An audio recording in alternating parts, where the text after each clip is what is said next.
नमस्कार साथियों, स्वागत है आप सभी का 99 क्लासेस के इस यूट्यूब चैनल पे। दोस्तों हम देख रहे थे पशु परिचर भर्ती है दोस्तों। उसके अंदर हमारी भूगोल की जो नोट्स से रिलेटेड हमारी क्लास चल रही थी वह है आज हमारी क्लास नंबर होने वाली है 4 दोस्तों। और आज हम इस क्लास के अंदर पढ़ने वाले हैं राजस्थान के जो भौतिक प्रदेश है उनके बारे में, और भौतिक प्रदेश के अंदर जो मध्यवर्ती अरावली पर्वतीय प्रदेश है उनके बारे में हम आज इस क्लास के अंदर पढ़ने वाले हैं दोस्तों। जो भी साथी हमारे चैनल पर पहली बार आ रहा है और पशु परिचर भर्ती के लिए तैयारी कर रहा है तो आपके लिए ये क्लास दी बेस्ट होने वाली है दोस्तों 105 नंबर के आपके राजस्थान जीके पूछी जाएगी दोस्तों। 105 नंबर के अंदर हमारे राजस्थान जीके का जो पार्ट है वह भूगोल का पार्ट है, और क्लास नंबर आज हमारे 4 होने वाली है दोस्तों। सेशन को अंत तक जरूर देखना दोस्तों, बहुत ही ज्यादा इंपॉर्टेंट सेशन होने वाला है। और जो भी मित्र हमारे सेशन पर पहली बार आ रहा है चैनल को सब्सक्राइब कर लीजिए और बेल आइकन जरूर प्रेस कर लीजिएगा दोस्तों।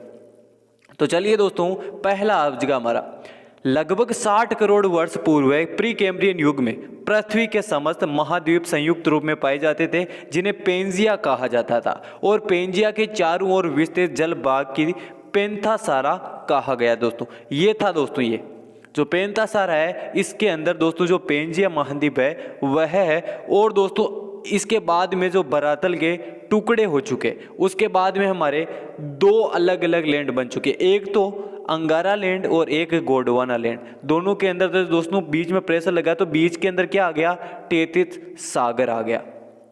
आगे दोस्तों कालांतर में पेंजिया में विभाजन हो गया तथा ये 2 भागों में विभक्त हो गया। इन दोनों के मध्य टेथिस सागर का क्या विस्तार हो गया।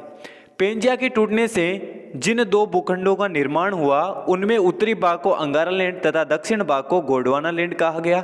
राजस्थान के 2 भौतिक प्रदेश मध्यवर्ती अरावली पर्वतीय प्रदेश तथा दक्षिणी पूर्वी पठारी प्रदेश मूल रूप से गोंडवाना लैंड के भाग है, तथा उत्तर पश्चिमी मरुस्थलीय प्रदेश और पूर्वी मैदान टेथिस सागर के भाग है दोस्तों। और दोस्तों राजस्थान के 4 भौतिक प्रदेशों के अंदर राजस्थान को क्या विभक्त किया गया। 4 भौतिक प्रदेश कौन से हैं? पहला दोस्तों मध्यवर्ती अरावली प्रदेश, और दूसरा उत्तर पश्चिमी मरुस्थलीय प्रदेश, दक्षिण पूर्वी पठारी प्रदेश, और लास्ट वाला पूर्वी मैदान दोस्तों। अब दोस्तों आज का हमारा पहला है मध्यवर्ती अरावली पर्वतीय प्रदेश। अरावली का दोस्तों शाब्दिक अर्थ क्या है? चोटियों की पंक्ति। क्या अरावली का शाब्दिक अर्थ है? चोटियों की पंक्ति। अरावली पर्वत राजस्थान के कुल क्षेत्रफल के 9% भाग पर विस्तृत है दोस्तों, जहां राजस्थान की लगभग 10% जनसंख्या निवास करती है। अगला, अरावली पर्वत विश्व की प्राचीनतम वलित पर्वत का उदाहरण है। जो अरावली है दोस्तों ये विश्व की प्राचीनतम जो पर्वतमाला है उसका एक उदाहरण है, जिसका निर्माण प्री कैम्ब्रियन युग में हुआ दोस्तों। ये इंपॉर्टेंट है, अरावली का निर्माण प्री कैम्ब्रियन युग के अंदर या धारवाड़ काल के अंदर हुआ। वर्तमान में अवशिष्ट पर्वत के रूप में पाया जाता है, जिसकी औसत ऊंचाई कितनी है? 930 मीटर दोस्तों। अरावली पर्वत राजस्थान की पूर्व से उत्तर से पूर्व में दिल्ली में स्थित जो रायसीना की पहाड़ियां हैं दोस्तों वहां से प्रारंभ होकर हरियाणा राजस्थान होते हुए राजस्थान के दक्षिण पश्चिम में पालनपुर गुजरात तक 692 किलोमीटर में विस्तृत लंबाई है। किसकी? मध्यवर्ती जो अरावली है दोस्तों उसकी, जिससे 550 किलोमीटर लंबाई, लगभग 80% भाग जो राजस्थान के अंदर है। किसका? अरावली का। राजस्थान के अंदर 550 किलोमीटर लंबाई है और इसकी पूरी लंबाई है जो 692 किलोमीटर है दोस्तों। अगला हमारा राजस्थान में अरावली पर्वत नीम का थाना जिले में खेतड़ी से प्रारंभ होकर सिरोही जिले में खेड़बम्बरा नामक विस्तृत है। अगला, अरावली की सुदूर दक्षिणी जड़ अरब सागर में स्थित है। मिनिकोय द्वीप जिसे हम बोलते हैं लक्षद्वीप तक विस्तृत है। अरावली पर्वत राजस्थान के दक्षिण पश्चिम में सिरोही व उदयपुर जिलों से क्या प्रारंभ होता है। अब दोस्तों जो अरावली के अंदर हमारे प्रमुख दर्रे स्थित है उनके बारे में हम पढ़ेंगे। कौन से दर्रे अरावली के अंदर स्थित है दोस्तों। अरावली में स्थित दर्रों को स्थानीय भाषा में क्या कहा जाता है? नाल कहा जाता है, जो सर्वाधिक मध्य अरावली तथा दक्षिणी अरावली में पाए जाते हैं।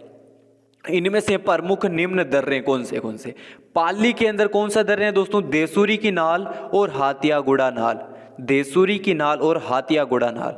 अगला, राजसमंद में दिवेर की नाल, कामली घाट, गोरम घाट, हल्दी घाट, पीपली घाट, सोमेश्वर घाट, जिलवा की नाल और पगल्या की नाल। किसके अंदर ये सारे के सारे? ये सारे के सारे है दोस्तों राजसमंद के अंदर। अगला उदयपुर के अंदर, उदयपुर के अंदर कौन से दर्रे हैं? फुलवारी की नाल, केवड़ा की नाल, देबारी की नाल और केवला की नाल। ब्यावर के अंदर बर, परवेरिया, शिवपुर और सुर्रा घाट। कितने दर्रे हैं दोस्तों ब्यावर के अंदर? ब्यावर के अंदर 4 दर्रे हैं। अगला दोस्तों अजमेर, पीपली की नाल, स्वरूप घाट, उदबरी नाल और पाखरिया नाल। बूंदी के अंदर कितने हैं दोस्तों? लाखेरी दर्रा, खट दर्रा और रामगढ़ दर्रा और चेतावास दर्रा। अगला दोस्तों लूणी व बनास नदियां अरावली की द्वे विभाजित करती है। जो लूणी और बनास नदियां हैं दोस्तों अरावली को 2 भागों में विभाजित करती है। अरावली पर्वत राजस्थान का सबसे प्रमुख जल विभाजक है, जिसके पश्चिमी ढाल से निकलने वाली नदियां अरब सागर में तथा पूर्वी ढाल से निकलने वाली नदियां बंगाल की खाड़ी के अंदर गिरती है दोस्तों।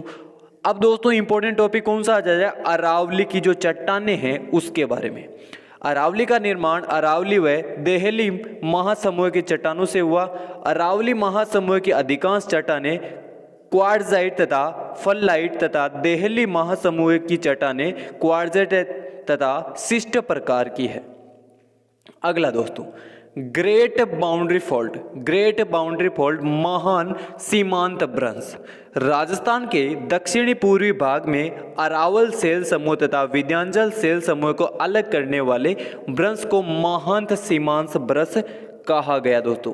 अगला यह भ्रंश चंबल नदी के समांतर चित्तौड़गढ़ से लेकर कोटा, बूंदी के सीमावर्ती भाग, सवाई माधोपुर, करौली तथा धौलपुर जिलों से होते हुए उत्तर प्रदेश में चला गया, जिसकी कुल लंबाई कितनी है? 800 किलोमीटर। ये इंपॉर्टेंट दोस्तों। अगला अरावली के प्रमुख भाग। अरावली के जो प्रमुख भाग है कौन से भाग है? सांबर झील से लेकर राजस्थान हरियाणा की सीमा तक उत्तरी अरावली का विस्तार पाया जाता है। उत्तरी अरावली की सबसे ऊंची चोटी रघुनाथगढ़ 1055 मीटर, सीकर के अंदर दूसरी मालखेत 1052 मीटर, सीकर के अंदर लोहारगल 1051 मीटर नीम का थाना, भोजगढ़ 997 मीटर नीम का थाना, खोए 920 मीटर जयपुर के अंदर। अब दोस्तों ये बाकी की है चोटियां, इनके बारे में आप पढ़ लीजिएगा। खोए बरवाड़ा 786, बबाई 780, बिलाली 775, बेराट 704, जयगढ़ 648 और नाहरगढ़ 599 मीटर दोस्तों। अगला भाग है दोस्तों हमारा मध्य अरावली। मध्य अरावली के अंदर दोस्तों यह अरावली का सर्वाधिक संकीर्ण भाग है, जिसका विस्तार मुख्यतः अजमेर और ब्यावर में पाया जाता है। इसकी सबसे ऊंची चोटी कौन सी है? तारागढ़ है 873 मीटर और दूसरी है दोस्तों नागपाड़ 795 मीटर। अगला दक्षिणी अरावली। दक्षिणी अरावली यह अरावली का सर्वाधिक विस्तृत एवं सबसे ऊंचा भाग है। इसमें अरावली की कई प्रमुख चोटियां हैं। पहली है दोस्तों गुरु शिखर। सबसे ऊंची चोटी कौन सी है? गुरु शिखर 1722 मीटर, जो माउंट आबू सिरोही के अंदर है और यह अरावली पर्वत की सबसे ऊंची चोटी और आबू पर्वत खड़ी इसके ऊपर स्थित है।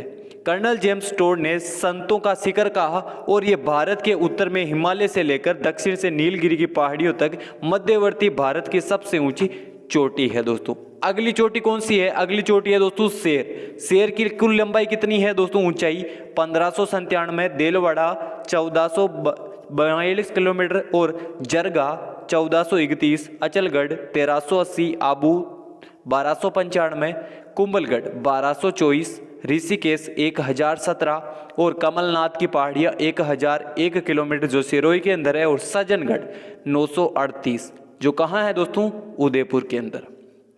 अगला अरावली की दक्षिण ढालों पर मक्का की कृषि की जाती है। अरावली का सर्वाधिक विस्तृत उदयपुर जिले में तथा न्यूनतम विस्तार कहाँ है? अजमेर के अंदर। अगला दोस्तों मेरवाड़ा की पहाड़ियाँ। मेरवाड़ा की पहाड़ियाँ कहाँ हैं? ब्यावर जिले में टोडगढ़ के समीप ब्यावर, पाली तथा राजसमंद जिलों में विस्तृत पहाड़ियाँ जो मारवाड़ के मैदान में तथा मेवाड़ के पठार को अलग करती है, उनको मेरवाड़ा की पहाड़ियाँ कहा जाता है दोस्तों। ये पहाड़ियाँ मध्य अरावली में स्थित है तथा इन्हीं पहाड़ियों में कामली घाट दर्रे स्थित है दोस्तों। अगली पहाड़ी कौन सी है दोस्तों? जसवंतपुरा की पहाड़ियाँ। ये इंपॉर्टेंट दोस्तों, जसवंतपुरा की पहाड़ियाँ जालोर व सिरोही जिलों के सीमावर्ती भागों में स्थित जसवंतपुरा की पहाड़ियों में राजस्थान का प्रथम भालू अभ्यारण्य स्थापित किया जाएगा दोस्तों। इन स्थानीय पहाड़ियों में सबसे ऊंची प्रमुख जो चोटी है उसको क्या है? डोरा पर्वत, जो जालोर के अंदर स्थित है। और इन्हीं पहाड़ियों में जालोर जिले में रोजा भाकर, इसराना भाकर और जारोला पहाड़ स्थित है। अगला है दोस्तों अन्य प्रमुख चोटियां एवं पठार किसके? अरावली के। पहला है दोस्तों उड़िया का पठार। ये इंपॉर्टेंट दोस्तों, उड़िया का पठार ये कहाँ है? सिरोही जिलों में स्थित उड़िया का पठार राजस्थान का सबसे ऊंचा पठार है और इसकी ऊंचाई कितनी है? 1360 मीटर दोस्तों, मीटर है दोस्तों। अगला आबू तथा आबू पर्वत। आबू का पठार तथा आबू पर्वत सिरोही जिले के माउंट आबू क्षेत्र में स्थित राजस्थान का दूसरा सबसे ऊंचा पठार है और इसकी ऊंचाई कितनी है दोस्तों? 1200 मीटर। इसी आबू पर्वत खंड में गुरु शिखर की प्रमुख जो चोटी है वह स्थित है दोस्तों। अगला है दोस्तों भोराट का पठार। उदयपुर जिले में गोगुंदा से लेकर राजसमंद जिले में कुंभलगढ़ के मध्य में स्थित है ये पठार। कौन सा? भोराट का पठार। इस पठार पर उदयपुर जिले में जरगा तथा रागा पहाड़ियां स्थित है जो सदा हरा भरा रहने के कारण देशहरो कहलाती है। क्या कहलाती है? देशहरो। यही उदयपुर जिले में मगरा पहाड़ी भी स्थित है दोस्तों। अगला है दोस्तों लसाड़िया का पठार जो सलम्बर जिले में जैसमंद झील के पूर्व में स्थित अत्यधिक कटा फटा पठार है। अगला इंपॉर्टेंट दोस्तों मेसा का पठार। मेसा का पठार चित्तौड़गढ़ जिले में मेसा का पठार पर चित्रकूट पहाड़ी पर राजस्थान का सबसे प्राचीनतम गिरी दुर्ग चित्तौड़गढ़ का किला स्थित है। ये इंपॉर्टेंट दोस्तों, मेसा के पठार के ऊपर चित्तौड़गढ़ का किला बना हुआ है। अगला है दोस्तों ऊपरमाल का पठार। चित्तौड़गढ़ जिले में बेंसगौरगढ़ से लेकर भीलवाड़ा जिले में बिजोलिया के मध्य स्थित पठार। इसका विस्तार कोटा, बूंदी व जिलों में पाया जाता है। अगला है दोस्तों भाकर। ये भाकर क्या है? पूर्वी सिरोही में पाई जाने वाली तीर व डाल युक्त कटक नुमा पहाड़ी जिसे क्या कहते हैं? भाकर कहलाती है। इन पर ग्रासिया जनजाति के लोग क्या निवास करते हैं दोस्तों। अगला है दोस्तों हमारा भोमट। भोमट क्या है? पूर्वी सिरोही, उदयपुर तथा डूंगरपुर का पर्वतीय क्षेत्र जहां भील जनसंख्या अधिक निवास करती है उसे क्या कहते हैं? भोमट कहा जाता है दोस्तों। अगला है दोस्तों हमारा मेवल। मेवल क्या है? डूंगरपुर और बांसवाड़ा जिलों का सीमावर्ती भाग मेव तथा डूंगरी की उपस्थिति के कारण यह मेवल कहलाता है दोस्तों। अगला दोस्तों गिरवा। उदयपुर शहर के चारों ओर पाई जाने वाली तस्तरी नुमा पहाड़ियों को क्या कहते हैं? गिरवा कहा जाता है। और राजस्थान का उदयपुर शहर तस्तरी नुमा बेसिन बसा हुआ है दोस्तों। अगला है दोस्तों सुंडा पर्वत। जालोर जिले में भीनमाल नामक स्थान पर स्थित सुंडा पर्वत पर सुंदा माता का मंदिर निर्मित है जहां राजस्थान का प्रथम रोपवे संचालित है। ये इंपॉर्टेंट दोस्तों। अगला है दोस्तों हमारा त्रिकुट पर्वत। त्रिकुट पर्वत जैसलमेर जिले में स्थित त्रिकुट पर्वत पर जैसलमेर का किला सोनारगढ़ निर्मित है। अगला है दोस्तों त्रिकुट पर्वत जो करौली के अंदर है। करौली जिले में स्थित त्रिकुट पर्वत पर केला देवी का मंदिर निर्मित है। ये कालीसील नदी के समीप स्थित है। अगला है दोस्तों चिड़ियाटूक की पहाड़ी। चिड़ियाटूक की पहाड़ी जोधपुर जिले में स्थित है जहां जोधपुर किले का निर्माण है। और जो किसके क्या कहते हैं जोधपुर के किले को? मेहरानगढ़ या मयूर ध्वज। अगला है दोस्तों चित्रकूट पहाड़ी। चित्तौड़गढ़ जिले में मेसा के पठार पर स्थित चित्रकूट पहाड़ी पर चित्तौड़गढ़ का किला बना हुआ दोस्तों। अगला है दोस्तों मुकुंदवास की पहाड़ियाँ। ये इंपॉर्टेंट दोस्तों, मुकुंदवास की पहाड़ियाँ झालावाड़ जिले में झालरापाटन से लेकर कोटा के मध्य भाग तक विस्तृत पहाड़ियों को मुकुंदवाड़ा की पहाड़ियां के नाम से जाना जाता है। इन्हीं पहाड़ियों में मुकुंदहरा हिल्स टाइगर रिजर्व की स्थापना की जा रही है दोस्तों। अगला है दोस्तों मालानी पर्वत। जालोर से लेकर बालोतरा के मध्य विस्तृत पर्वत को मालानी पर्वत के नाम से जाना जाता है। अगला है दोस्तों रामगढ़ पहाड़ी। 12 जिले में स्थित अर्धचंद्राकार पहाड़ी रामगढ़ पहाड़ी के नाम से जानी जाती है। इस पहाड़ी के मध्य एक उल्का झील बनी हुई है। अगला दोस्तों हर्ष पर्वत। ये इंपॉर्टेंट दोस्तों, हर्ष पर्वत। हर्ष पर्वत सीकर जिले में स्थित हर्ष पर्वत पर हर्षनाथ का मंदिर निर्मित है तथा इसका समीप जीर्ण माता का भी मंदिर निर्मित है। हर्ष और जीर्ण दोनों एक दोस्तों एक बहन भाई है। अगला दोस्तों खंडेला की पहाड़ियाँ। खंडेला की पहाड़ियाँ कहाँ हैं? सीकर जिले में स्थित खंडेला की पहाड़ियों से कांतली नदी निकलती है। कौन सी नदी निकलती है दोस्तों? कांतली नदी खंडेला की पहाड़ियों से सीकर जिले से निकलती है दोस्तों। तो दोस्तों ये थे हमारे आज के जो राजस्थान भूगोल है दोस्तों, उसकी हमारी 4 नंबर क्लास कंप्लीट हो चुकी है। मध्य अरावली पर्वतीय क्षेत्र है दोस्तों भौतिक प्रदेश के, वह क्लास आज हमने कंप्लीट कर सकी है। आई होप ये क्लास सभी को पसंद आई होगी, और जो भी साथी हमारे चैनल पर पहली बार आ रहा है दोस्तों, चैनल को सब्सक्राइब कर लीजिए और बेल आइकन जरूर प्रेस कर लीजिएगा दोस्तों। और दोस्तों इस क्लास की पीडीएफ के लिए आप हमारे टेलीग्राम ग्रुप है जिसको आप ज्वाइन कर लेना, और अधिक जानकारी के लिए मैं एंड के अंदर आपके जो कमेंट के अंदर मेरे कॉन्टैक्ट नंबर वहाँ पे दे दूंगा, जिससे दोस्तों आप व्हाट्सएप के थ्रू किसी भी प्रकार की आप जानकारी ले सकते हैं दोस्तों। तो चलिए दोस्तों आज की क्लास के अंदर इतना ही। जय हिंद, जय भारत।